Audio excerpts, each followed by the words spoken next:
El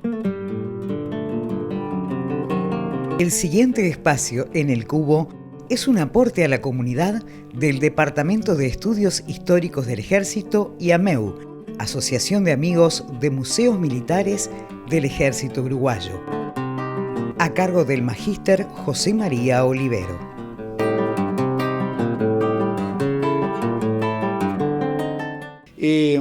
Bienvenidos nuevamente a estas pequeñas historias de la gran historia uruguaya. Y hoy vamos a tratar una edificación, pero no la edificación por sí, sino como un ejemplo. Uno piensa en la historia, lee la historia, le cuentan la historia, pero uno puede vivir la historia si comprende, si conoce la realidad de los edificios en los cuales uno está o visita. Nos encontramos en este momento en el Museo Militar 18 de mayo de 1811, en la calle Soriano de Paraguay, de Montevideo. Pero este edificio donde nos encontramos es mucho más que este museo o el Departamento de Estudios Históricos del Estado Mayor del Ejército, nombre largo, sino que es un edificio que tiene historia, que nos cuenta historias de lo que fue y cómo evolucionó la sociedad uruguaya. Primero que todo, la piedra fundamental se pone el 11 de mayo de 1853, una fecha. Pero, démosle el entorno. Es una fecha en la cual se está poblando lo que se llamó la Ciudad Nueva, que cubre desde las antiguas murallas hasta la calle Ejido.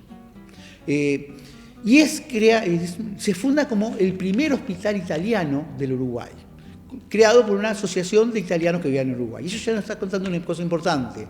Estamos en el Uruguay de la inmigración. Ese Uruguay que se va transformando y que va cambiando. Ese Uruguay mestizo que nace con unos 70, 100.000 habitantes en 1830 y que va a llegar a 1 millón en 1908. Se cuenta, multiplica por 10 en 80 años.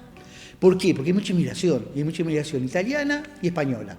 Y uno de esos grandes grupos inmigrantes decide que necesita un hospital. Y ahí surge este edificio, creado también por un arquitecto italiano, Fossati, que es llamado por sus compatriotas para planificarlo como un edificio clásico que podría haber estado en Roma, en Milán o en Nápoles. Ese edificio, ya en 1854, está bastante avanzado, pero, cosa que pasa muchas veces, se acaba la plata. Consecuencia, deben empezar a alquilarlo para obtener fondos, y ahí empieza una ajetreada historia que es cuartel varias veces del gobierno y demás. Y ahí tenemos otro hito. Entre 1865 y 1870 fue Hospital Brasileño. Hospital del Ejército Brasileño. Uno dice, Hospital del Ejército Brasileño en Montevideo. ¿Por qué? Necesitaba un hospital y acá.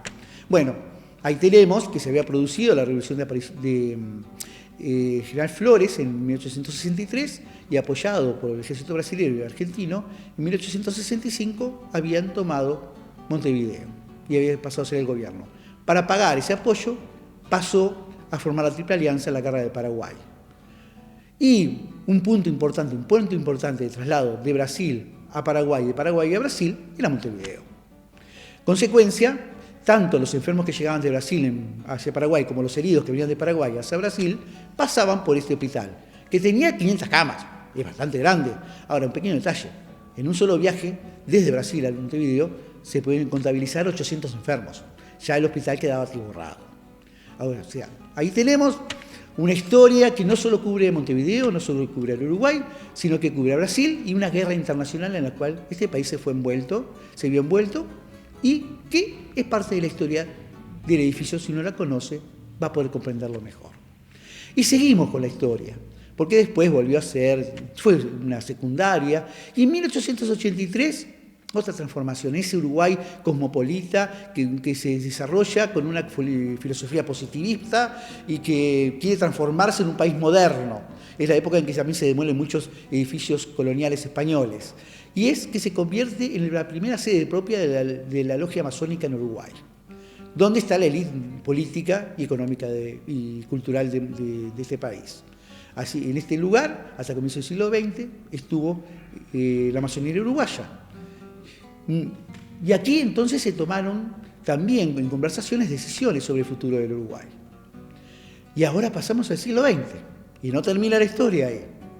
Y en 1912 iba a ser, el Estado lo había querido hacía tiempo, y iba a ser tribunales militares, pero se decide hacer una cosa revolucionaria, y es convertirlo en lo que se llamó comúnmente la Universidad de las Mujeres. Y eso les parecía, Universidad de las Mujeres, qué raro. Bueno, pensemos una cosa, la mujer hasta principios del siglo no podía seguir una carrera universitaria, y para seguir una carrera secundaria, o sea, llegar a secundaria, al liceo, eran muy pocas. La primera mujer universitaria fue Luisa Luisi, que fue doctora en 1900, porque los padres la hicieron estudiar y la apoyaron, pero no había ningún centro universitario público que fuera, perdón, de secundaria público, que fuera preparatorio para la universidad y les permitiera a la mujer entrar. Consecuencia, en 1913 abre lo que se llamó, en realidad es una sección de educación secundaria y preparatoria de la mujer, pero se la llamó Universidad de la Mujer, a cargo como directora de Clotilde Luisi, la hermana de Luisa, que también era abogada, la segunda mujer en ser profesional en Uruguay. Y es importante, porque en este edificio, si uno conoce la historia, vuelvo a repetir, los edificios nos hablan también. En este edificio no solo hubo un centro de enseñanza de mujeres para secundaria, sino que de aquí las mujeres, se empezó un proceso en el cual las mujeres pudieron facilitar su ingreso a la universidad, pudieron facilitar su capacidad de convertirse en universitarias y poder parangonarse a los hombres hasta ese momento dominantes en ese rubro. Y pensemos también, esas mujeres, hablamos de Clotilde Luisi, pero secretaria y primera docente de literatura fue María Eugenia Bá Ferreira, la poetisa. Y la que le sucedió todavía aquí, que estuvo hasta 1939 en este edificio, estuvo Alicia Goyena. De pronto habrán oído hablar de la cátedra de Alicia Goyena, que es precisamente la gran reformadora de la educación de la mujer en el siglo XX. O sea, todo acá, todo en este edificio y todo iniciándose, y que una transformación social, nuevamente hablo siempre, la sociedad como que se expresa en espacios físicos. Y podemos seguir su historia y podemos culminarla. En 1941 pasa a ser Comando General del Ejército, el primer edificio propio del Comando General del Ejército, y que también tiene su historia, porque estamos en plena Segunda Guerra Mundial. En 1939, en diciembre, había entrado Graf Spee, acorazado alemán, que nos había puesto en las puertas esa guerra.